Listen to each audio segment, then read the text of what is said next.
મુસાફરીની માંગને પહોંચી વળવા માટે રાજકોટ અને મુંબઈ સેન્ટ્રલ રેલવે સ્ટેશનો વચ્ચે વિશેષ ભાડા પર સુપરફાસ્ટ તેજસ સ્પેશિયલ ટ્રેનો ચલાવવાનો નિર્ણય લેવામાં આવ્યો છે।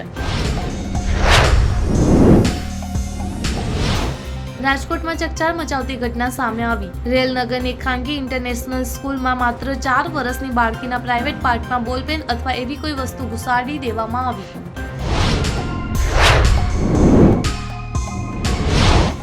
તુવાલુ દેશ બ્રિટિશ કોમનવેલ્થમાં દક્ષિણ પેસિફિકમાં આવેલ એક સ્વતંત્ર ટાપુ રાષ્ટ્ર છે। તાજેતરમાં એટલા માટે ચર્ચામાં આવ્યો છે કે આ દેશમાં પહેલી વખત એટીએમ લગાવવામાં આવ્યું।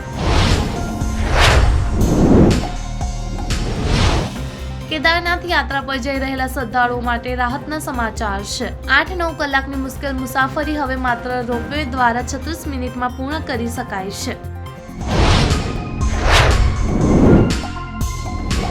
ભારતની વિદેશી હુંડિયામણની અનામત 11 એપ્રિલે સમાપ્ત થયેલા સપ્તાહમાં $677.835 અબજ થઈ છે। આ સતત 6થું સપ્તાહ છે જ્યારે દેશના વિદેશી હુંડિયામણની અનામતમાં વૃદ્ધિ થઈ છે।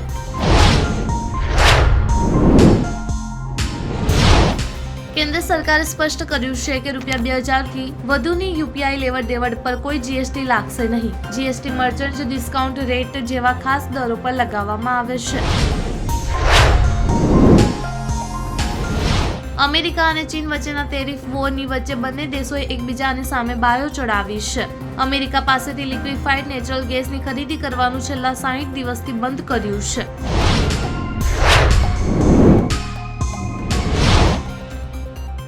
બાંગ્લાદેશના દિનાજપુર જિલ્લામાં એક અગ્રણી હિન્દુ સમુદાયના નેતાનું કથિત રીતે તેમના ઘરેથી અપહરણ કરવામાં આવ્યું અને માર મારવામાં આવ્યો હતો।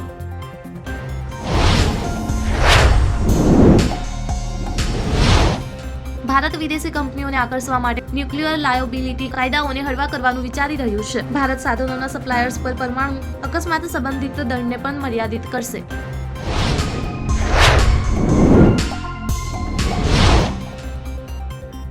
આસિમ રિયાઝ હવે રિયાલિટી શો બેટલ ગ્રાઉન્ડમાંથી બહાર થયો છે, જ્યાં તે સેટ પર જજો સાથે ઉગ્ર દલીલો કરતા જોવા મળ્યો હતો।